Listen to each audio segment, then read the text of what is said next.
Our next concern is to make our users to be redirected to the login page if not authenticated, and if they are authenticated to be redirected to the user page.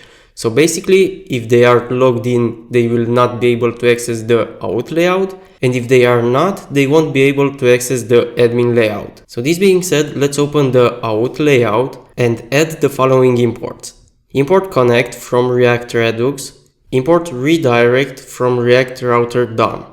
After that, let's change the export of this component as follows. Const map state to props equals state an arrow function that returns the old state. Export default connect map state to props an empty object of Auth. After this, we go inside the render function of this component, and before the return statement, add the following code. If this.props.authState.loggedIn return redirect to /admin/user profile. So if the user is authenticated, he will be redirected to his profile page.